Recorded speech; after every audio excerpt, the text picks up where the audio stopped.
Bonjour à toutes et à tous. Je m'appelle Théa Girard, j'ai 39 ans. Je suis mère de 2 enfants. Je vis à Charbonnières-les-Bains et je suis une personne concernée par la santé mentale. Donc je suis venue partager mon expérience de rétablissement en santé mentale avec vous. Selon moi, le rétablissement en santé mentale est un long processus de réparation interne suite à mes diverses expériences de vie. Pour cela, il m'a fallu beaucoup de temps et passer par plusieurs étapes. Les maîtres mots ont donc été la patience, l'acceptation, puis la résilience et l'espoir qui en découle. Je suis arrivée en psychiatrie de façon surprenante après un heureux événement qui m'a totalement chamboulée, la naissance de ma fille aînée. Je ne m'attendais pas du tout à tomber de façon si brutale dans une dépression postpartum qui s'est aggravée en psychose puerpérale. Je n'avais eu aucune information sur ces sujets concernant la maternité. J'ai donc été internée et nous avons subi, ma fille et moi-même, une séparation violente, mais nécessaire pour me remettre d'aplomb, soutenue par la suite en unité de psychopathologie périnatale, pour préserver ce lien. Puis, rebelote pour ma deuxième fille, et pour finir, on m'a diagnostiqué un trouble schizoaffectif qui fait sens aujourd'hui. Le plus dur, selon moi, n'est pas tant la pathologie, mais l'acceptation de la maladie, car on ne s'en rend pas véritablement compte.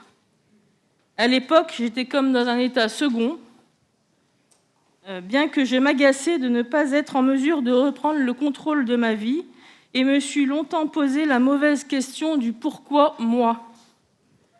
Ce qui m'a pris du temps, c'est de lâcher prise en me disant au départ que tout cela me dépassait et qu'il fallait se résigner à accepter une chose qui ne dépendait pas totalement de moi ou de ma volonté. Car oui, on ne choisit pas de tomber malade, mais on choisit de se rétablir ou d'aller vers le rétablissement et de prendre soin de soi. Et qu'il s'agit d'une vraie question de volonté, il s'agit ainsi d'une vraie question de volonté d'engagement dans le processus de soins.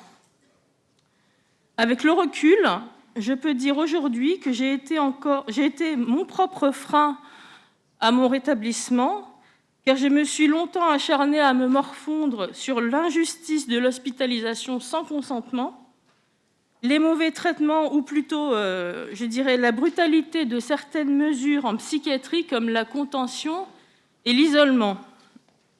Je pense qu'il faudrait prendre plus de temps avec le patient et lui expliquer les choses avant qu'il ne se braque, mais c'est un autre sujet.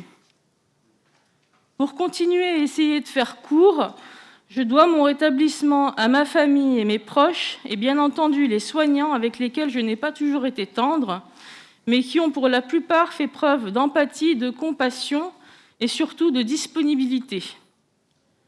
Le parcours de soins a donc toute son importance et il faut le respecter de façon rigoureuse pour éviter les rechutes.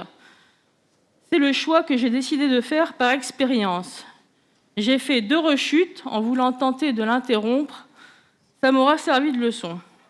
Ce qui m'a permis d'aller mieux et de me rétablir, c'est d'adhérer à mon parcours de soins, d'en comprendre l'utilité et la nécessité d'avoir un traitement adapté que je supportais bien et qui était le moins handicapant, sans oublier ma psychothérapie. C'est aussi et surtout le fait de veiller à mon hygiène de vie, dont dépend ma qualité de vie, et le fait surtout d'être bienveillante envers moi-même en évitant le plus possible les mauvaises rencontres.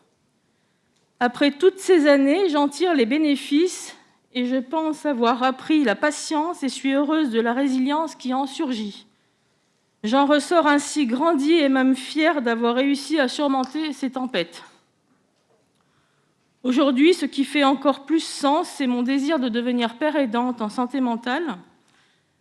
Le constat pour ma part est que la santé mentale peut et doit tous nous concerner sans attendre de tomber malade. En ces temps de crise, on s'est rendu compte à quel point on peut être vulnérable.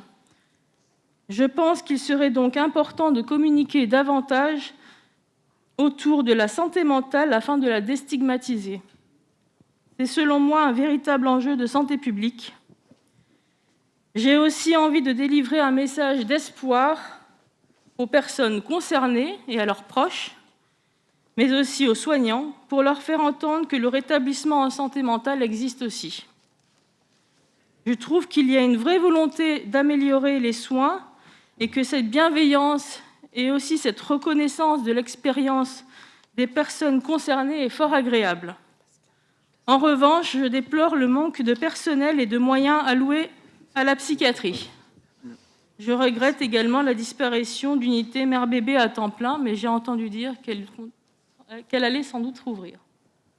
C'est plutôt positif. Je vous remercie pour votre écoute.